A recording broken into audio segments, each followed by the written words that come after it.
Ingusto, para dirigir o Brasil, um cara sem qualquer responsabilidade, que tem um rastro de corrupção, um rastro de deboche para com a família brasileira. A população foi chamada para falar se queria continuar tendo esse direito de ter acesso às armas. E a população disse que sim. Só que agora eu fiquei pensando aqui num negócio, né? O Joe Biden ficou esse tempo lá, agora os 4 anos, e não colocou nenhuma mulher lá para ser chefe de gabinete dele.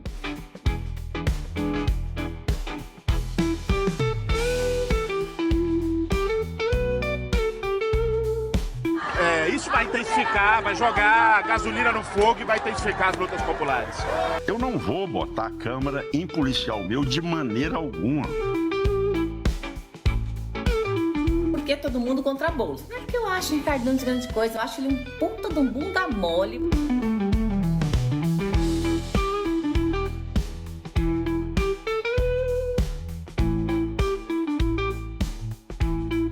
Você não é homem. Não dá pena. Vai. Não.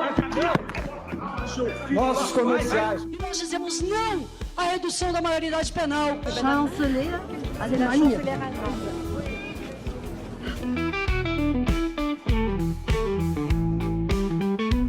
É um absurdo. Tem bandido que 50 vezes é preso, 50 vezes é solto. Já na audiência de custódia. Рост производства – это результат увеличения. Какая разница? Para se dirigir um país, é fundamental que se tenha preparo. Eu me sinto mulher, deputada Nicole. A relação de emprego, na minha opinião, deveria ser tratada igual uma relação de casamento. Quem não quer defender o agro, fica proposta. Faça fotossíntese. Talvez dê certo. Nós derrotamos o bolsonarismo. Perdeu, mané, não amola. I think they will continue from the backbenches as they have continued from the frontbench. President of the United States of America. Con Dios y el pueblo de nuestro lado, vamos a lograrlo. El Salvador ya es otro país. Este es solo el inicio.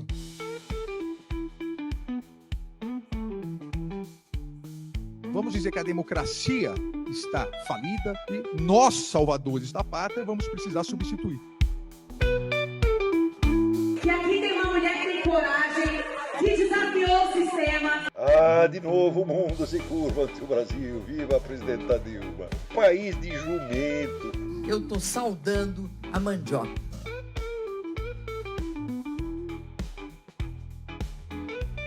Dólar passando de R$6, juro pra cima, ajuste fiscal do Lula e do Haddad.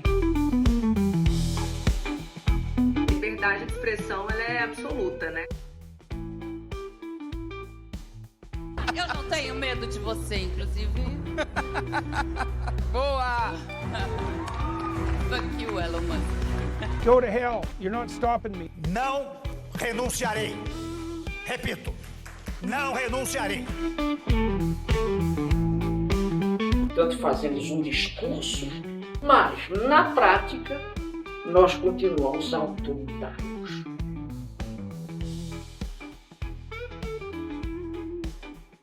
Jair Bolsonaro, uma das piores coisas que poderia ter acontecido ao Brasil. Quem depredou, fez coisa errada, naturalmente precisa ser julgado, mas com um rito adequado.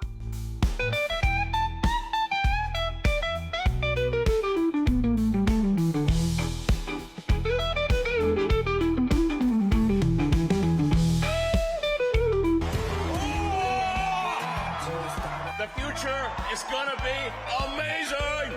Estudei 2 meses de economia, que foi para passar no exame da UTEC. Depois eu não estudei mais. Eu colava um pouco do Alexandre Schwartz, do Laércio Menezes para passar. Obrigada, foi um prazer estar aqui recebendo essa homenagem.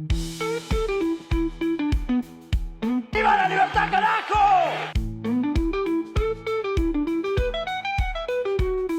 É por isso que eu sou um amante da democracia. A maioria das vezes os amantes são mais apaixonados pela amante do que pelas mulheres.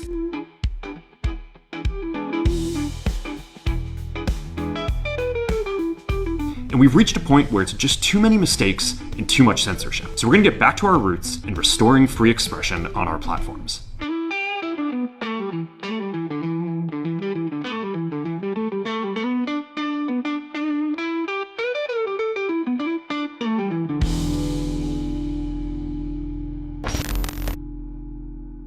Então sejam muito bem-vindos ao nosso podcast Haja Lucidez, e hoje ele está mais do que especial porque eu converso com o governador de Minas Gerais, Romeu Zema. Seja muito bem-vindo, governador. Prazer ter o senhor aqui com a gente. Prazer é todo meu estar aqui com você depois de tanto tempo, e parabéns aí pelo desempenho aí no jornalismo, nas entrevistas, viu, Júlia? Obrigada. Tá? Hoje o podcast é muito importante, né, governador? Sim. A gente viu a eleição do Trump muito determinada pela participação dele nos podcasts, então essa mídia independente é muito importante, né? Vem ganhando cada vez mais espaço da mídia tradicional, que é muito bom, que o processo fica mais democrático. Fica concorda, mais né? livre, né? Fica mais livre, são mais opiniões, ninguém pode deter o monopólio da informação. Eu acabei de falar do Trump. Como é que o senhor avalia essa retomada dele na presidência dos Estados Unidos? Júlia, eu avalio como muito boa. Eu vou aos Estados Unidos 1 ou 2 vezes por ano e eu tenho visto a degradação que tem acontecido. Quando eu ia lá há 20 a 30 anos, você via cidades limpas, cidades organizadas, e o que eu tenho visto realmente é lastimável, para não dizer deprimente. Pessoas se drogando no meio da rua, em Nova York, isso, caindo na calçada, ficando lá esticada no meio da calçada.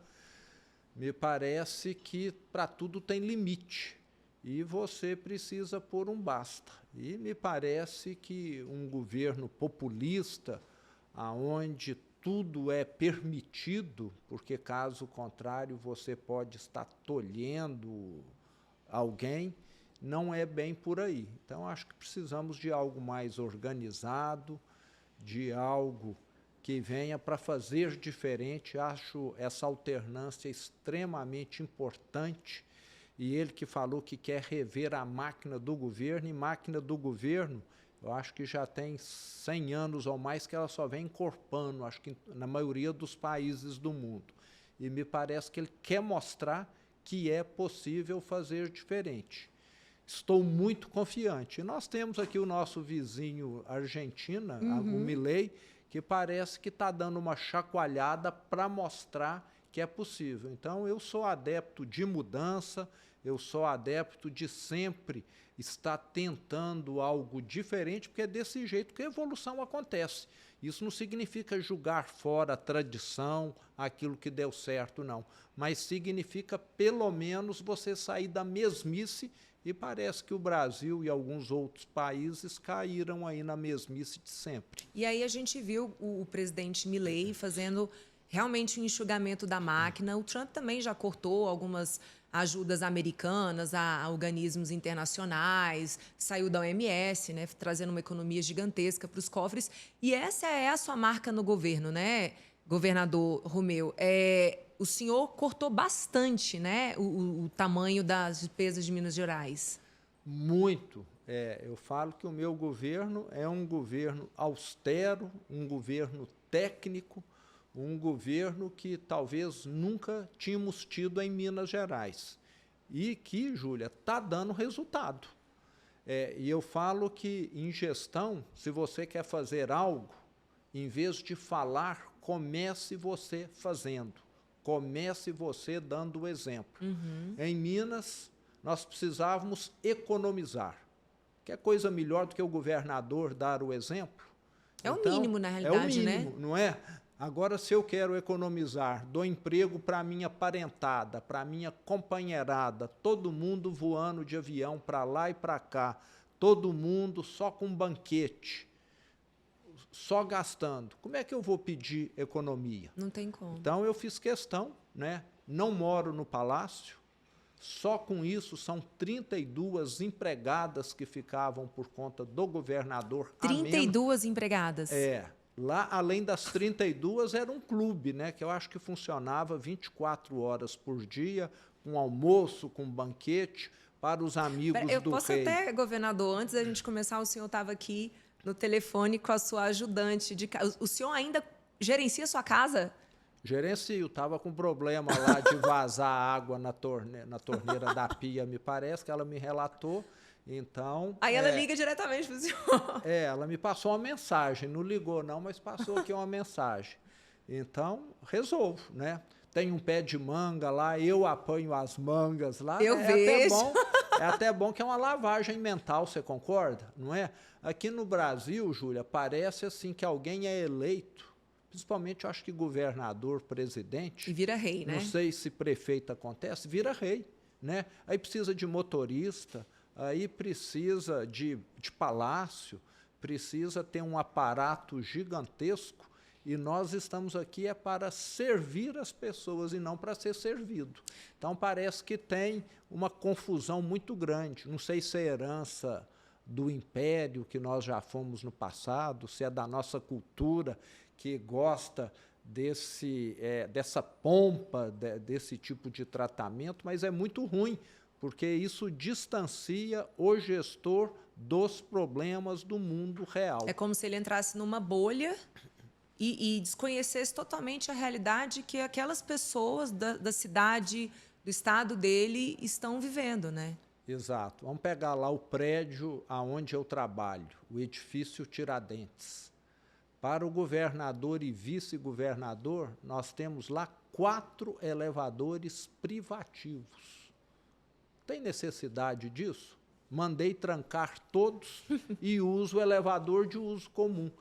E eu, na minha visão, Júlia, acho que só me ajuda, porque eu começo a ver as pessoas, se elas estão animadas ou desanimadas. Perfeito. Como é que está o mundo real. Agora, na hora que você chega num lugar, não vê ninguém, sobe para sua sala, entra sem ver ninguém, parece que você começa a se isolar e a, consequentemente, perder contato com o mundo real. E quem perde contato com o mundo real, na sua opinião, deixa de governar para o povo real. Decide melhor ou pior? Vai decidir pior, muito com toda pior, certeza, né? Que você está isolado e alheio. Agora, governador, apesar de todo esse esforço de cortar a despesa, inclusive na própria carne, por que Minas Gerais está com essa dificuldade de pagar essa dívida? Inclusive, essa foi a discussão recente que o senhor teve com o ministro da Fazenda, Fernando Haddad. Ele fez algumas declarações bastante provocativas, né? Ao senhor, ali uma disputa ali no Twitter, no X. Por que Minas não está conseguindo saldar essa dívida, governador? A dívida de Minas Gerais é impagável? Ela é, nas condições que estava, é impagável. 165 bilhões, o valor da dívida, com uma taxa de IPCA mais 4%. É impagável. Ô, Júlia, o que aconteceu ao longo dos anos foi mais ou menos o seguinte. Existe financiamento habitacional de 30 anos. Alguém quer comprar uma casa, vai financiar por 30 anos, 360 meses. A pessoa compra. Hoje, a prestação é 10% do salário. Cabe no orçamento dela. Agora, vamos dizer que daqui 20 anos... devido ao salário dela ter tido reajustes anuais e a prestação também ter tido reajuste, só que no nível superior todos os anos, em vez de 10%, passou a ser 50% do salário. Aí, esses foram os termos da dívida de Minas Gerais. Isso tem sido o que o governo federal tem cobrado de Minas e de outros estados. Quem que fez esse acordo originalmente, então, governador? Esse acordo vem lá dos anos 90, Júlia, quando ainda existia Benge, Crede Real, Minas Caixa, bancos do estado de Minas que foram liquidados e o estado de Minas teve de assumir o passivo. Então, o estado herdou esse passivo, era do estado, mas o Brasil é o país dos juros elevados, talvez o dos juros mais altos do mundo. Sim. E se você coloca um juros que cresce todo ano mais do que a receita do estado, vai acontecer exatamente isso que eu te falei. Então, no passado, talvez esse pagamento do serviço da dívida consumia 2% da receita do estado. Ultimamente, estava consumindo 10% ou mais. Então, se tornou insustentável. E lembrando ainda que Minas Gerais, da mesma forma que os outros estados em regime de recuperação fiscal, o RRF, Rio de Janeiro, Rio Grande do Sul, são estados envelhecidos, estados mais tradicionais, aonde nós temos uma participação de aposentados muito maior do que de ativos na folha do Estado. Então, nós temos esse problema estrutural, outros estados estão caminhando nesse sentido também, tudo isso acabou dificultando. Mas teve também governos ruins em Minas Gerais, que gastaram muito mais do que arrecadaram, que contribuíram para agravar essa situação. Mas hoje, depois de 6 anos à frente do governo do Estado, nós já conseguimos, Júlia, reduzir o peso da folha de pagamento sobre a receita do Estado de 67% para 49%. Eu desconheço qualquer Estado que tenha conseguido fazer um ajuste desse tamanho. E isso não é para o Estado ficar folgado, não. Isso é para o Estado, pelo menos, conseguir respirar.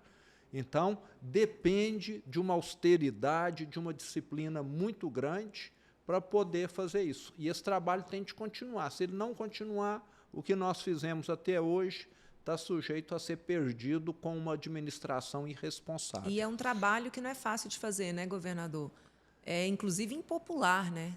Porque o que a gente sempre vê é pressão de servidor público. Eu vou perguntar abertamente, então. O senhor se coloca à disposição para ser candidato à presidência? Ô, Júlia, 2026 está chegando, ano que vem. Eu já disse, né, que espero que a direita venha a encontrar, né, nomes de adesão de todos e que sejam apoiados para disputar 26. Nós temos questões partidárias, questões de ego que precisam ser superadas e eu espero que a decisão, conforme nós já temos aí conversado, seja uma decisão baseada em dados.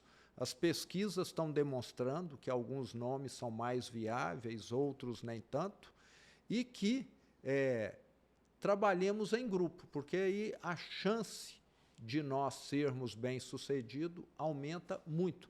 Agora, quais nomes serão? Nesse momento é difícil Governador, por que o senhor acha que no último levantamento da Paraná Pesquisas não foi colocado o seu nome? Será que é porque o senhor fica sempre assim, não se posicionando exatamente? Ô, Júlia, eu não sei, tem que perguntar para eles, né? Então, eu não saberia te dizer aí. E eu já fui, ô, Júlia, acho que você lembra bem que nós estávamos juntos no mesmo partido lá em 2018, né? Um candidato que eu falo que era um lambari num aquário cheio de tubarões, né? Era o que menos tinha conhecimento de eleição, de campanha política, porque nunca tinha sido candidato. Então, eu também interpreto tudo com muita naturalidade. Quando as coisas têm de ser, será. E eu tenho uma posição que eu considero que é a que todo político deveria ter, na minha opinião, que é a seguinte: a política ser uma opção e não a única alternativa. Da vida da pessoa. Da vida da pessoa, né? Eu acho que alguém precisa primeiro ser um médico e falar, não, eu quero ajudar na política. Alguém primeiro ser um advogado bom e falar, eu quero ajudar na política. Que a política pode dar certo ou pode não dar. Exatamente. Você pode conseguir montar ali, né, um time, ter aliados ou não. Você pode disputar uma eleição, pode vencer ou não pode vencer. Mas uma coisa eu te garanto, em 2026 você vai cansar de me ver. Por dois motivos.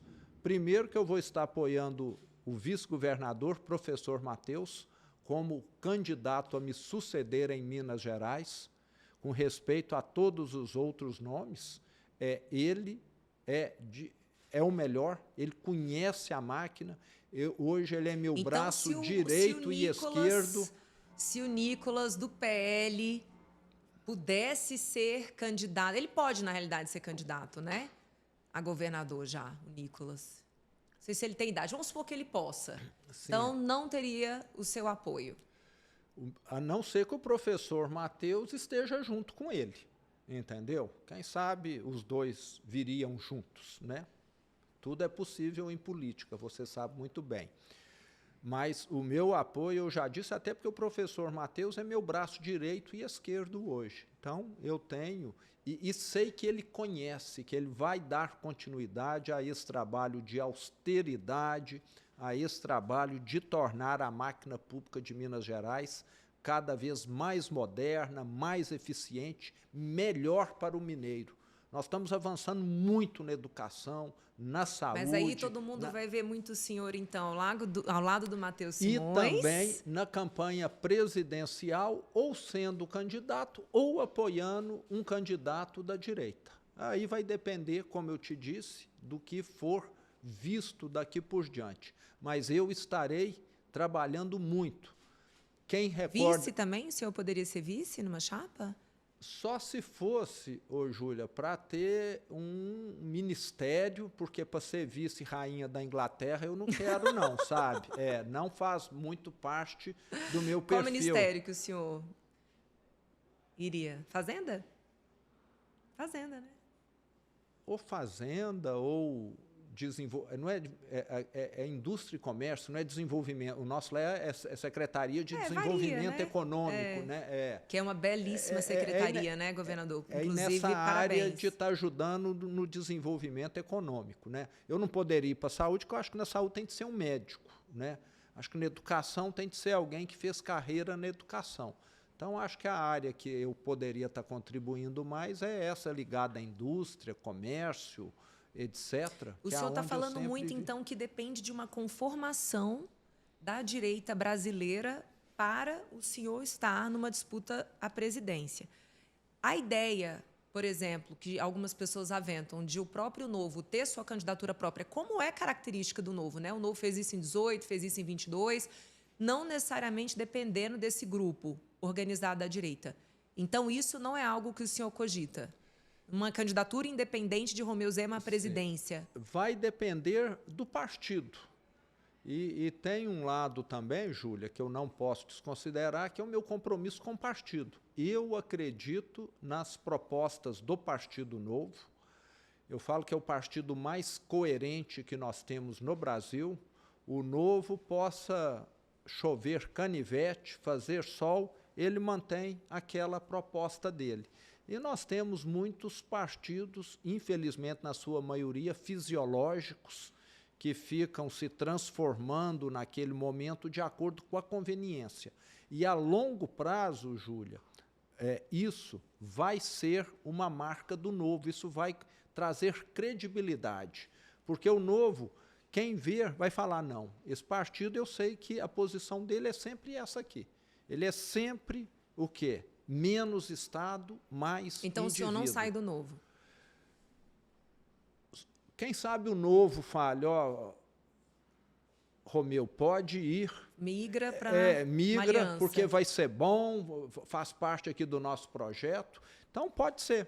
Você sabe que na política as coisas acontecem da maneira menos previsível possível.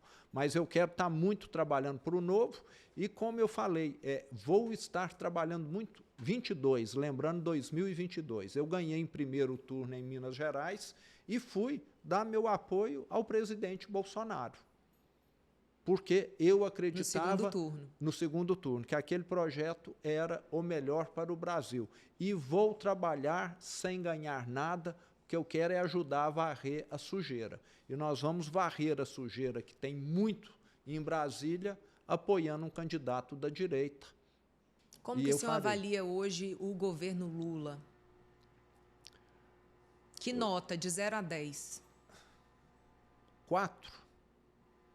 É um governo que, em vez de olhar pelo para-brisa, fica olhando o retrovisor, né? Não tem nenhum projeto de futuro, é um conceito da década de 60, né, que parece que ainda não acordou para um mundo novo, né? Em vez de se adequar às redes sociais, está querendo dizer que as redes sociais Calar são... as redes sociais. Então, se fosse assim, lá na década de 60, né, talvez os presidentes daquela época deveriam ter proibido a televisão, você concorda? Porque antes só tinha rádio, né, até a década de 50, 60. Em certa medida, sim, porque a televisão sempre pôde ser centralizada, né, e alguns acordos são fáceis de ser feitos se você tem poucas pessoas. Isso. A rede social, ela realmente é perigosa no sentido de ser múltipla e de ser incontrolável. Sem controlar. Isso é democracia de verdade. Não é? Isso é democracia de todo mundo verdade. poder se manifestar, não é isso? Não é o jornalista ou as emissoras terem o monopólio da informação. As pessoas têm informação também. O senhor se sente, quando o senhor entra numa entrevista num grande jornal, da empresa tradicional, você sente uma maldade ali, geralmente perguntas capciosas e uma dificuldade de entender suas respostas? Percebe isso, assim, uma certa armadilha? O quão recorrente isso é? Eu acho que claramente se percebe isso. 100%, 80% do tempo? Acho que 60% do tempo eles estão querendo, vamos dizer, julgar uma armadilha ali. E é muito ruim, parece assim que eu falo que uma parte, né, da mídia parece que vive mais de intrigas do que de informar. Que de mostrar os fatos. Do que de mostrar os fatos, né? Quer distorcer, quer criar um factoide ali para poder talvez ganhar audiência em detrimento de estar informando adequadamente. Infelizmente, faz parte do mundo e a própria mídia tradicional, na minha opinião, ela distorce, cria os factoides tanto quanto até mais do que a população do modo geral. Governador, e vamos falar de um fato triste de Minas, que acabou de ser celebrado os 6 anos, né, da tragédia de Brumadinho, que foi um evento absolutamente lamentável, né? E foi bem no início do seu governo e agora completou-se 6 anos. Como é que está a situação de Brumadinho? Os responsáveis, como é que está isso? Eu estive, Júlia, nesse último sábado, em Brumadinho, na abertura, na inauguração do Memorial da Tragédia de Brumadinho. E ficou uma obra que realmente assim você sente um peso, né? É só concreto vermelho, que usou o próprio minério ali para fazer, uma obra pesada. E acho que o intuito era esse mesmo, 272 vidas foram perdidas. A cidade de Brumadinho foi contemplada com uma série de investimentos na saúde, na educação. Advindos do acordo, né? Advindo do acordo, isso. Distrito industrial, vai ter uma estrada duplicada até Belo Horizonte. Então, tem recebido muitas compensações. Mas, Júlia, é uma cidade traumatizada. Lá, qualquer pessoa que você encontra, ele vai falar, eu perdi um irmão, eu perdi meu tio, eu perdi meu filho, eu perdi meu amigo, porque é uma cidade pequena, 25 mil habitantes, 30 mil habitantes, e todos trabalhavam na Vale. E esse é o lado terrível, uma cidade traumatizada, mas que também está recebendo auxílio. Toda a população de Brumadinho recebe uma complementação de renda desde que a tragédia aconteceu. E tem um lado positivo, que eu falo que nós temos de olhar para o futuro, né? A cada dia que passa, Júlia, Minas é um estado menos sujeito a repetir esse tipo de tragédia. Porque em 2015, quando aconteceu a tragédia de Mariana, que o PT governava Minas Gerais, nada mudou. E aconteceu depois de 3 anos, Brumadinho. Agora, quando aconteceu... E mesmo assim, né, governador, ainda teve gente que teve a cara de pau de colocar isso nas suas costas, né? Mas eu estava com... 15... Não, sim, na absurdo, quarta semana de governo, isso. E desde que aconteceu Brumadinho, nós tomamos todas as medidas necessárias para que o risco barragens em Minas fosse reduzido ao máximo.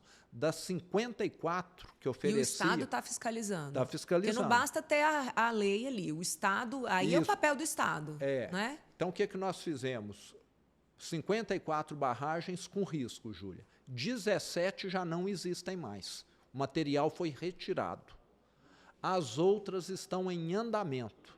E uma ou duas empresas que não concordaram já foi judicializado. Então, a cada dia que passa, o risco em Minas Gerais de um fato como Mariana, como Brumadinho e outros que aconteceram no passado repetir é menor. E nós, desde a tragédia de Brumadinho, nunca mais tivemos um óbito devido a alguma barragem interrompido.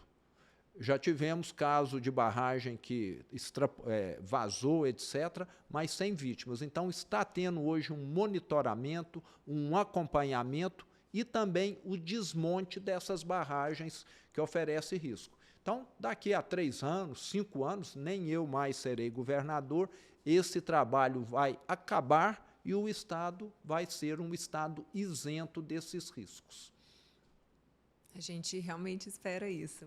Né? Porque não pode acontecer de novo. Não pode. É muito triste. Não pode, muito não triste. pode, não pode.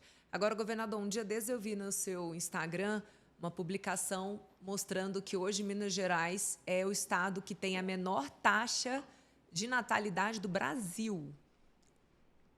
Por que será? Será que o mineiro está com medo de ter filho?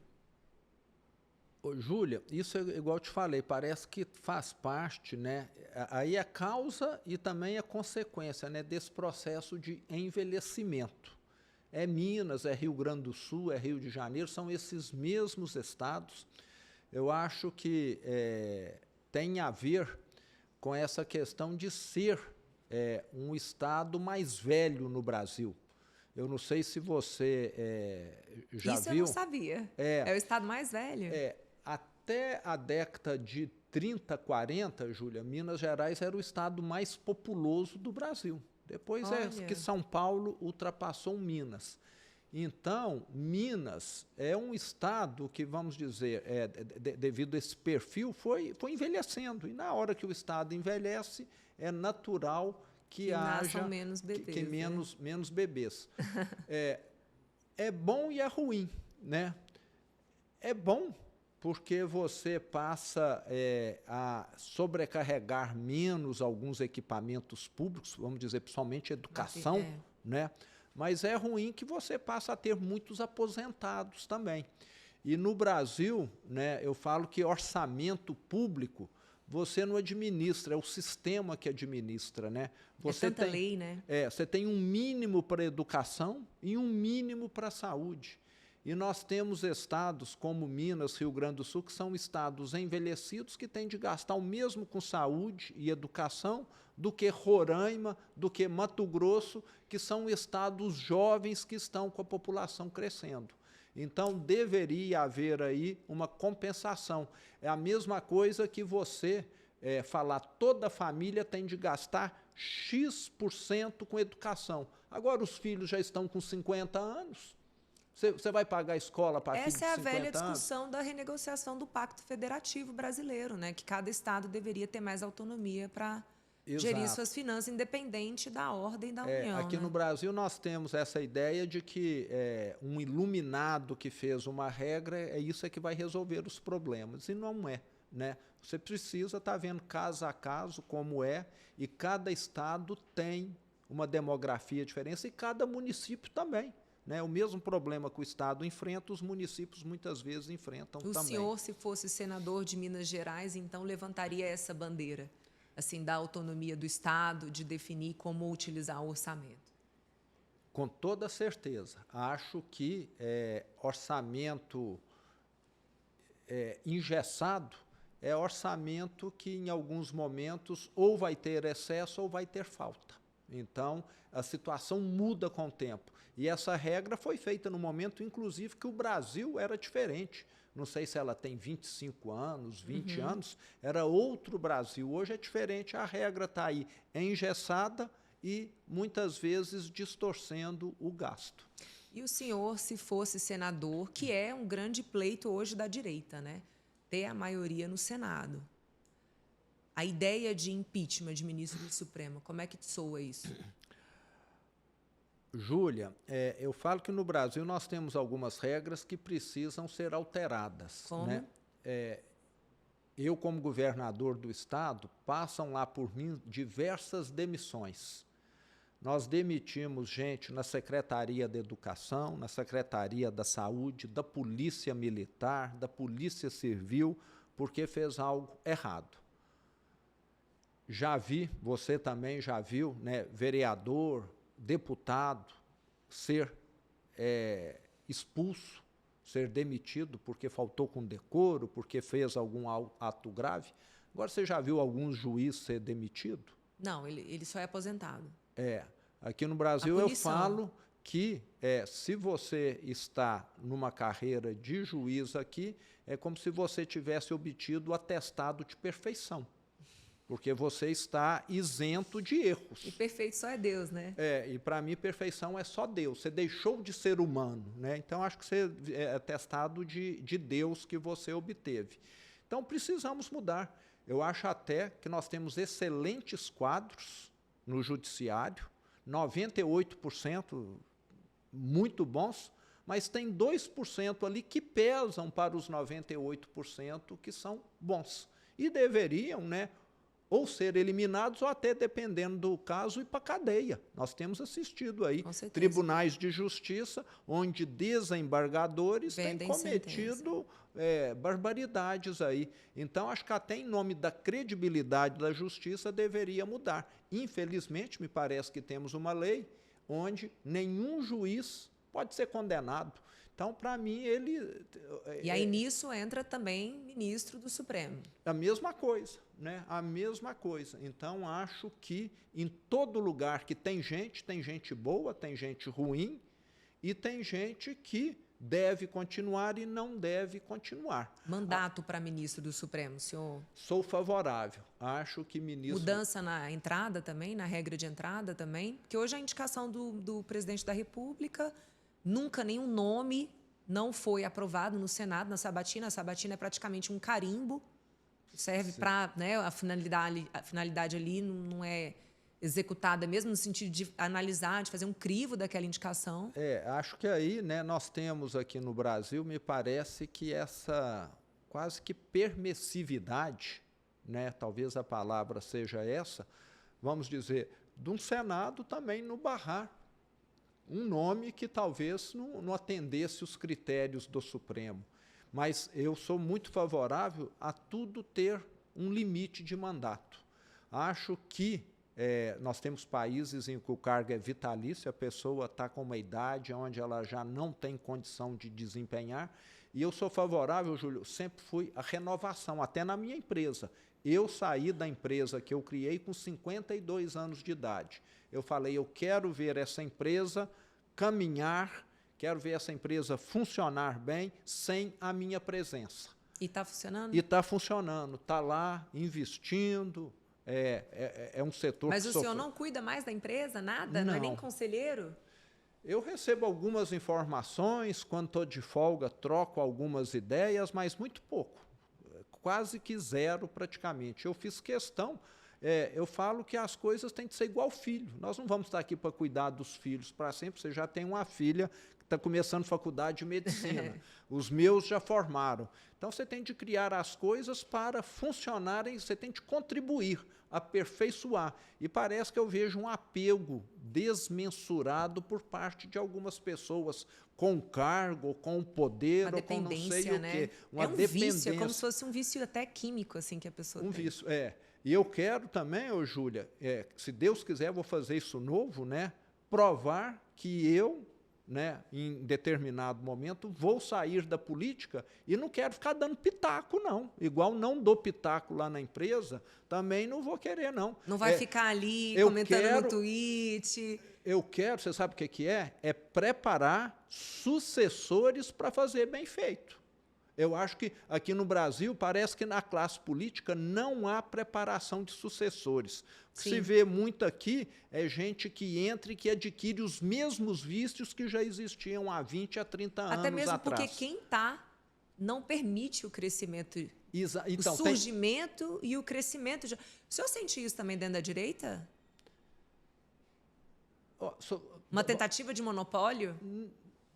Parece que sim. Eu acho que está aberto para todos, não é? Acho que nós estamos numa democracia, não é? Que haja, né, diversas correntes aí. Acho que Por exemplo, o senhor é liberal ou é conservador? Eu sou conservador.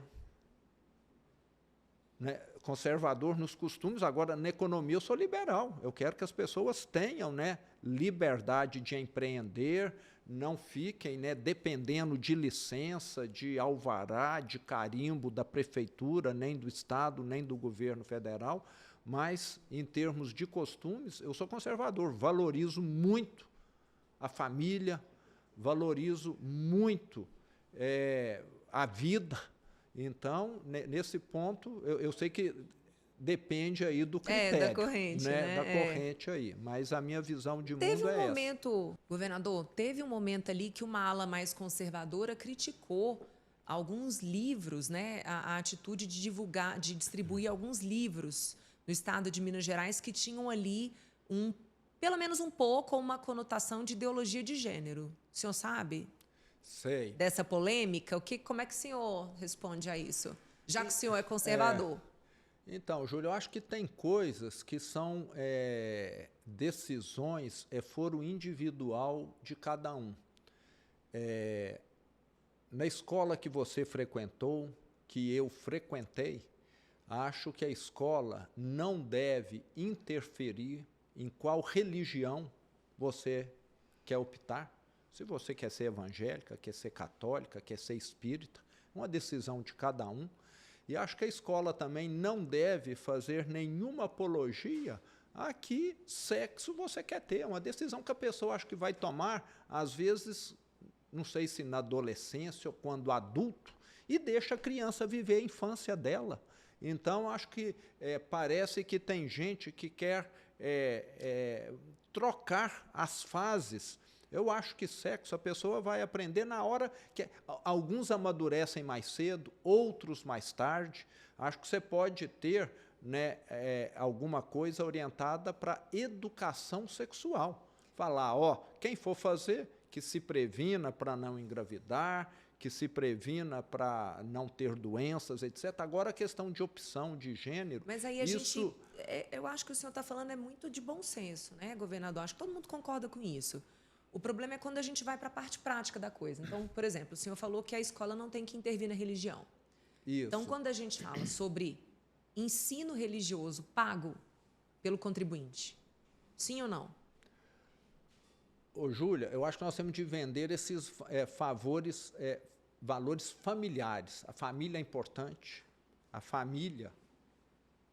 Você nasceu porque teve um pai e uma mãe. Eu, a mesma coisa. E parece que tem gente que quer colocar na cabeça das crianças que existe algo diferente disso. Eu acho que não existe, né? Então pode. Pode pagar o ensino religioso, então. Eu acho que nós temos de estar sempre considerando a questão que Deus existe, mas acho que não podemos, Júlia, falar você tem de ir naquela igreja ou nessa aqui. A pessoa tem de ter a liberdade, mas eu acho que nós estarmos valorizando essa questão de um ente superior. Mas não quero que o Estado também imponha. E me parece que temos, né, hoje algumas pessoas que querem, inclusive num momento inadequado, colocar essas questões para crianças ainda numa idade em que ela nem está pensando nisso, falar para um menino de 8 anos, de 10 anos, a ser homem, mas você pode ser mulher. Isso eu acho um crime, uma barbaridade. Aí entra em outra questão prática, a velha discussão dos banheiros. Então... No nosso tempo de escola, era um banheiro para menina, banheiro para menino. Isso era discutível. Aí hoje não. Já tem tanta propaganda pelo terceiro banheiro, como a propaganda para aqueles que se identificam como meninas utilizarem banheiro de meninas. E aí? Eu acho assim, se é numa escola pública, nós vamos ter homens, banheiro feminino e banheiro masculino. Eu acho que tem de ser. Aonde é público, deveria ser isso. Agora, se você tem uma casa de show e quer fazer 10 banheiros diferentes, aí é problema seu, você entende? Eu acho que nós temos de seguir uma regra que é adotada, acho que há milênios, não estou falando, e a humanidade evoluiu. Agora, me parece que ela está desevoluindo, involuindo, né, devido a uma complicação de coisa que nem merecia ser discutida. Eu não tenho nada contra a opção sexual de cada um. Agora, se alguém é de um jeito e quer usar outro banheiro, que ele vá no lugar aonde isso seja oferecido, então. Entende? Não impõe a toda a coletividade essa questão individual. Você é contribuinte, eu sou contribuinte, quem está nos assistindo é contribuinte. Acho que ninguém quer ficar dando dinheiro para construir 5 banheiros diferentes em cada escola, em cada equipamento público. 2 já está custando muito caro. Então, se as pessoas querem ter essa variedade de banheiro, que elas paguem por isso, então. Eu acho que o Estado foi constituído para atender as pessoas de maneira normal, né? Agora, se alguém é gigante, tem 3 metros de altura, eu acho que temos de tentar ver o que é possível fazer para atendê-lo, mas não ficar criando regras que acabam dificultando até o convívio social. E nós temos tanto... E tira o foco, né? Nós temos gente passando fome, Júlia. Nós temos gente meninos não estão aprendendo matemática, gente. Então... E aí estão focando nesse... A gente perde tanto tempo discutindo banheiro, pelo amor de Deus. Governador, a gente precisa encerrar, infelizmente, mas o senhor é um mineiro extremamente comprometido com o Estado. Isso é claríssimo em todas as suas entrevistas. Mas... chegou a hora, né, está chegando a hora de uma outra candidatura ano que vem. Então, nesse momento, eu gostaria de pedir para o senhor se dirigir ao povo brasileiro, ao nordestino, a quem está no norte, a quem está no sul, aqui no centro-oeste, falando rapidamente, né, sobre o que você pensa sobre o Brasil, seu sentimento e sua missão em relação ao Brasil. Ô, Júlia, o Brasil tem um potencial gigantesco, né? Nós já provamos nesses últimos 40 anos que nós podemos alimentar praticamente a metade da população do globo, a nossa produção continua crescendo. O que nós temos no Brasil hoje, Júlia, é uma estrutura política muito desatualizada, muito antiga, que atende aos interesses de poucos que se apropriaram do Estado. Então, o que nós precisamos são de governantes mais desprendidos, na minha opinião, que estejam mais dispostos a servir, a falar, eu vou exercer o meu cargo, mas eu não quero nenhum privilégio, eu não quero distribuir favor para ninguém, o que eu quero é fazer esse país que tem tanto potencial, um povo trabalhador, avançar. E mudar essa cultura que nós temos criado também, de que o Estado tem de resolver tudo. O Estado não tem de resolver tudo. A solução, nós temos de mudar esse conceito. Tá? Muitas vezes é na mão das pessoas. As pessoas podem fazer por elas muito mais do que elas próprias acreditam. E nós criamos no Brasil, nessas últimas décadas, uma classe de político que fala que eles é que são os salvadores da pátria. Eu vou te pagar bolsa isso, bolsa aquilo, e aí você vai viver. Você vai continuar dependente do Estado. E o que eu tenho feito em Minas Gerais, eu acho que é dado essa autonomia para as pessoas. E as pessoas querem sim ter autonomia, porque isso é que dá orgulho, isso é que dá sentimento de realização, isso é que começa a dar para as pessoas essa ideia, eu sou dono da minha vida e não eu dependo da prefeitura ou do governo do Estado ou do governo federal. Então, acho que o que nós precisamos muito é mudar essa mentalidade. O Estado tem de dar educação, tem de dar saúde, tem de dar ajuda para quem não pode trabalhar, para quem não consegue arrumar emprego, mas não pode ficar dando ajuda. Mas tem que ser provisório, né? É provisório. Não dá para ser permanente. Exato. Não pode ficar dando ajuda para uma pessoa saudável, inteligente, que tem capacidade, que entra década, sai década, está recebendo auxílio do Estado. Essa pessoa nunca vai desenvolver. E um país onde tem milhões... sobrecarregar as outras, né? Exato. Vai sobrecarregar as outras. E um país onde tem milhões de pessoas que começam a proceder assim, é um país que não vai desenvolver também. Então, maravilhoso. Vamos focar no desenvolvimento, né? Mudança que a gente precisa, né? E desenvolvimento. Governador, muito obrigada pela sua disponibilidade de vir aqui a Brasília, de bater esse papo com a gente. Eu tenho certeza que muitas pessoas que ainda não te conheciam vão assistir essa entrevista, vão ficar encantadas, né, com o seu jeito franco e sério de falar, como alguém que está com experiência aí já acumulada de 2 mandatos, né? Então, muito obrigada mesmo, super prazer. Prazer foi todo meu. Espero reencontrá-la de novo, estar aqui batendo mais um papo. Vamos marcar aí de vez em quando fazermos, tá bom? Sim. Foi um prazer. Obrigada. Eu é que agradeço. E a gente convida vocês a continuarem acompanhando o Haja Lucidez.